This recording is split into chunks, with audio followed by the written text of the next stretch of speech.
Right sir. మరో అంశం ఏంటంటే సార్, మొన్నే అంటే ఎవరైతే వైఎస్ వివేకానంద రెడ్డి గారి 6వ వర్ధంతి జరిగింది, కేసు ముందుకెత్తలేదని చెప్పి సునీత గారు చాలా బాధపడ్డారు. కానీ ఇప్పుడు చూస్తే మొత్తం ఒక్కొక్కటి కూడా ముందుకెళ్తున్న పరిస్థితి. ఎందుకంటే ఎవరైతే సునీల్ యాదవ్ కేసు పెట్టారు, ఎవరో అక్కడ పులివెందులకు సంబంధించి నిన్న కూడా వార్తలు వచ్చినాయి సార్. వీళ్ళు వెళ్ళి ఎవరో డిఎస్పీ నా మీద పులివెందుల డిఎస్పీ లాగా కేసు కట్టారు అని చెప్తే జగన్మోహన్ రెడ్డి గారు మన ప్రభుత్వం వచ్చిన తర్వాత డిఎస్పీతో నీకు సెల్యూట్ కొట్టిస్తానన్నట్ట.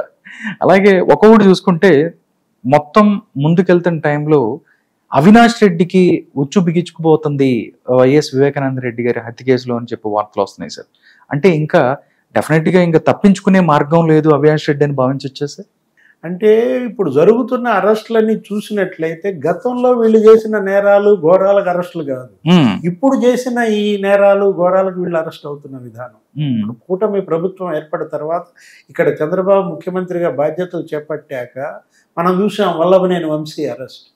వల్లభనేని వంశీ అరెస్టు అక్కడ ఏదో మట్టి మాఫియా వల్ల, లేకపోతే గన్నవరం టీడీపీ కార్యాలయంపై దాడి కేసులోనో, లేకపోతే భువనేశ్వరి మేడంని తిట్టిన కేసుల్లోనో వాటిల్లో కదా అతను అరెస్ట్ అయింది. సత్యవర్ధన్ కిడ్నాప్ కేసులో అనమాట. అంటే సత్యవర్ధన్ కిడ్నాప్ కేసులో అరెస్ట్ అయ్యేలాగా ఉచ్చులో పడ్డాడు వల్లభనేని వంశీ. తన గొయ్యి తనే తీసుకున్న పరిస్థితి. ఇవాళ 4 రోజులుగా అతను జైల్లో ఉన్నాడు. సేమ్ అదే అవినాష్ కూడా. ఏది వివేక హత్య కేసు నుంచి సిబిఐ అరెస్ట్ తప్పించుకోవచ్చు. భాస్కర్ రెడ్డిని అరెస్ట్ చేసి జైల్లో పెట్టారు, కానీ ఇతను టెక్నికల్గా ఇతను అరెస్ట్ చూపించి బెయిల్ రాసుకున్నారు. ఆ రోజు కర్నూలు హాస్పిటల్లో అతన్ని తల్లిని గుండెపోటు అని చెప్పి చూపించి అతను చుట్టూతా ఎమ్మెల్యేలని మంత్రుల్ని కాపలా పెట్టుకుని వేలాది మంది కార్యకర్తల మధ్య బయటపడ్డాడు. ఇప్పుడు అరెస్ట్ తప్పదా? ఎందుకంటే కృష్ణారెడ్డి తప్పుడు కేసు, వివేక పిఏ కృష్ణారెడ్డితో అవినాష్ రెడ్డే తప్పుడు కేసు పెట్టించాడు అని ఇవాళ రుజువై సుప్రీంకోర్టులో ఇవాళ రాష్ట్ర ప్రభుత్వం ఒక అఫిడవిట్ వేసిన దాంట్లో ఏంటి, సునీత మీద కేసు పెట్టారు, సునీత భర్త రాజశేఖర రెడ్డి మీద తప్పుడు కేసు పెట్టారు. అంటే ఎలా అయినా ఈ కేసుని ముందుకి పోనీయకుండా దర్యాప్తును అడ్డుకోవటం కోసం కౌంటర్ కేసులు ఎలా పెట్టించారనేది ఇవాళ అవినాష్ రెడ్డి మెడకు చుట్టుకుంది. కృష్ణారెడ్డి వాళ్ళ అప్రూవర్గా మారి మొత్తం నా చేత ఇవే వీళ్ళు చెప్పించారు, నన్ను చంపుతామన్నారు అని చెప్పి మనం చూసాం. ఏంటి, ఆ దర్యాప్తు అధికారి ఆ బీసీ ఇన్స్పెక్టర్ రాజుని బెదిరించారు, అతని చేత కేసు డైరీతో సంతకం పెట్టించారు, అతనితో అప్పటికప్పుడు ఒక అఫిడవిట్ వేయించారు. ఏంటి, ప్రాథమికంగా అంటే ఇక్కడ ఛార్జ్ షీట్ కూడా చేపించారంటే మళ్ళా సునీత కోర్టుకు వెళ్తుందన్న భయంతో ఆ కేసుని ఏది సిబిఐ ఎస్పీ రామ్ సింగ్ నన్ను ఢిల్లీ పిలిపించి 4 రోజులు చిత్రహింసలు పెట్టారన్నారు. అంతా ఒకటిదే. అసలు రామ్ సింగ్ ఇతన్ని విచారించలేదు. ఇతన్ని విచారించింది ఎవరు? CBI inspector Meena. కృష్ణారెడ్డిని విచారించింది మీనా అయితే పులివెందుల్లో విచారించాడు నన్ను రామ్ సింగ్. నన్ను కొట్టాడు, నా తొడల మీద కొట్టాడు, నా ముఖం మీద కొట్టాడు, నన్ను కొడతంటే నేను అరిసిన అరుపులు ఆడెవడో ఈసీ సురేంద్రనాథ్ రెడ్డికి కూడా వినపడ్డాయి, నంబర్ 16. అలా అంత తప్పుడు వాంగ్మూలం ఇచ్చాడంటే, తప్పుడు కేసు పెట్టాడంటే ఎన్ని అబద్ధాలు ఈ కేసులో, ఎన్ని కట్టుకథలు.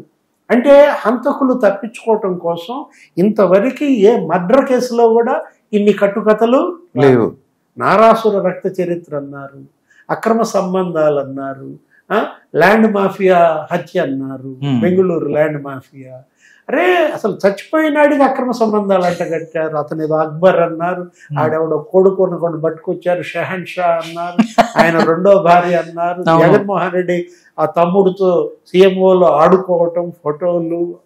ఎలా ఈ కేసుని తప్పుదారి పట్టించాలని చూశారో ఇప్పుడు అసలు సునీత రాజశేఖర రెడ్డే నాతో చెప్పించారని తప్పుడు కేసు పెట్టడం, స్టేట్ గవర్నమెంట్ ఇవాళ వేసిన అఫిడవిట్ వల్ల అవినాష్ రెడ్డి అరెస్ట్ తప్పదని మనకు అర్థమవుతున్నది. అది ఇష్యూ ఏంటి, కృష్ణారెడ్డి ఇవాళ అప్రూవర్గా మారితే తొలి అరెస్ట్ అవినాష్ రెడ్డి అనమాట. ఇప్పుడు రాజు ఇన్స్పెక్టర్ స్పష్టంగా చెప్పాడు, అతను ఎవరో retired ASP additional SP Rajeshwar Reddy అంట, అతను ఎవరో ఏఎస్ఐ రామకృష్ణారెడ్డి.